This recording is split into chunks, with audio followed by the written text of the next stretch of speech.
Welcome to One-on-One with Expert Flyer, where we bring you the inside scoop from travel industry experts and innovators. I'm your host, Lisa Kaslyn, and today we're talking about the sharing economy trend in travel that has made companies like Airbnb, Flipkey, HomeAway, and others the Robin Hoods among more traditional and most times more expensive hotel and resort accommodations.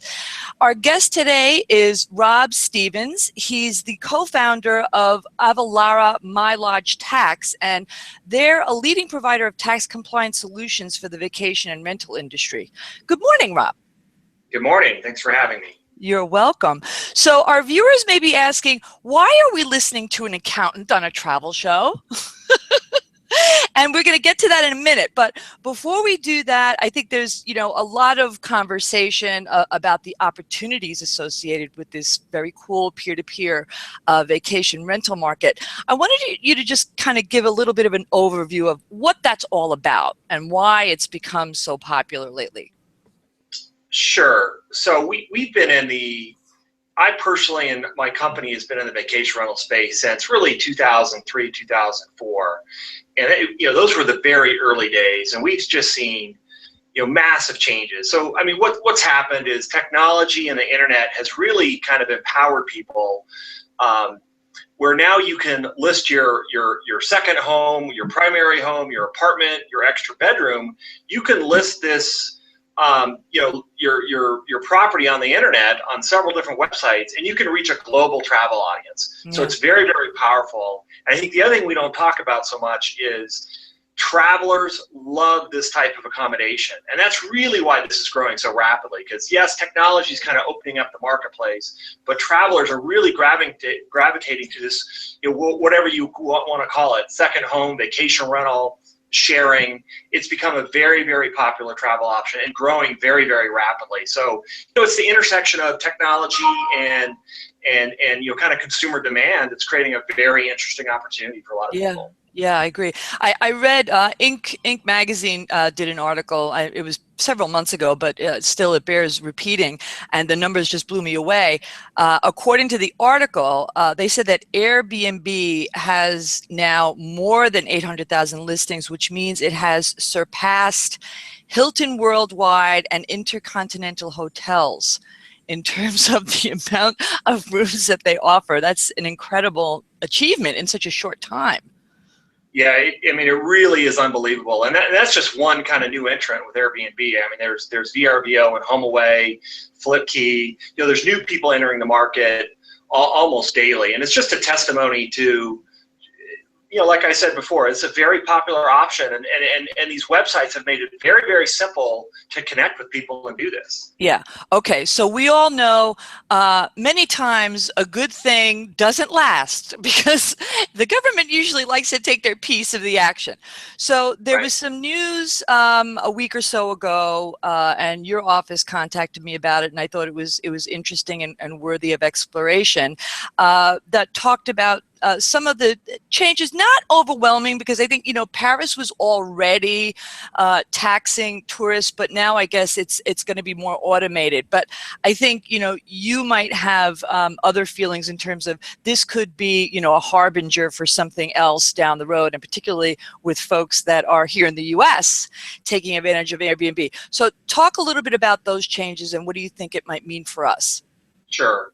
So, as I've talked about, the industry is becoming very popular. And years ago, maybe even not that long ago, 3-4 years ago, our industry was still kind of off the radar screen, or not really in the mainstream. Well, in the last year or so in particular, these rental properties are everywhere. And as a function of that, everyone that's renting a room, a home, a second home, an apartment, anywhere in the U.S., with a couple of exceptions, but really anywhere in the U.S., is required to collect the same tax as a hotel would. So these taxes have been on the books for a long time. Some people are doing them. I think a lot of people are unaware of them. But what's happening is there's been a bit of a backlash in some areas about this type of activity, and the tax agencies have really kind of woken up to the fact that, wait a minute, there's now maybe thousands of people in my community that are doing this. This is a major revenue source. And also some of the other constituents, like hotels may not be happy that they have to pay a 15% hotel tax in Austin, Texas, where somebody renting their second home may not be doing that. So there's a big fairness push to it as well. But yeah, I mean, we think, for better or worse, the little tax piece, which is what we handle, is becoming, along with regulations, really the biggest issue in the industry right now. Wow, interesting. Okay, so just some really block and tackle practical advice for somebody. For example, I have friends who live in New York City. They have an extra room, or sometimes two, and they have been tempted to get involved with this because the money is just incredible. Sure, so why not? Right, why not? So what's your advice to them starting out?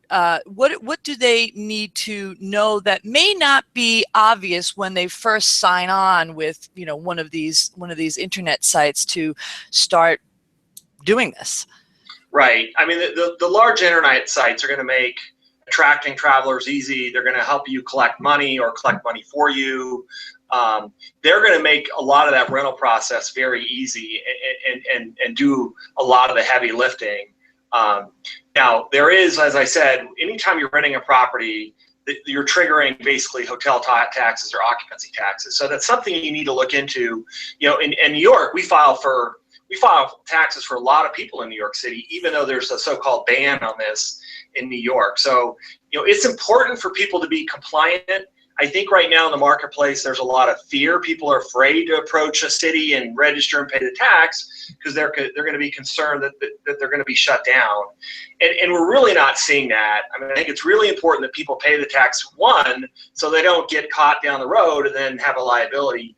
Two, it's really important for our industry right now as we're fighting for our kind of footing in some of these markets that we want to be embraced and supported and legalized. That how can we make that argument if we're not paying the occupancy taxes that we're legally obligated to do? So we as an industry need to do it. We as individuals need to do it as well.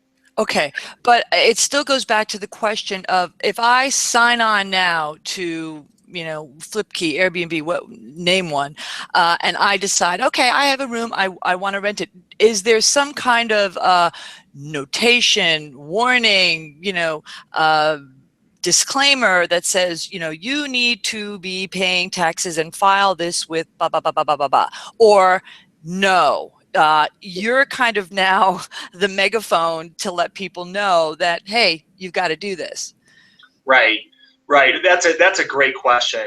And all of these leading websites will have in their terms and conditions representations by you as a user. If you're going to list your spare bedroom in New York City, you're going to check a box somewhere through that sign-up process with those large websites representing that you're aware and going to comply with all state and local regulations. That's to some extent, that's really the extent at which they notify you. I do think the industry leaders recognize the issue, and I think you're going to see a lot of changes. For instance, Airbnb is now paying tax directly in about 15 markets in the U.S., and we expect that to grow. We've been longtime partners with HomeAway and VRBO, and they've integrated some of our tax information, tax rate information directly into places where the tax rate where you charge taxes where that issue comes up. But they don't necessarily, it's not always clear. You're typically checking a box and agreeing to a huge set of terms and conditions. And so it's something people need to be a little bit proactive about right now. Okay, very good, very well said.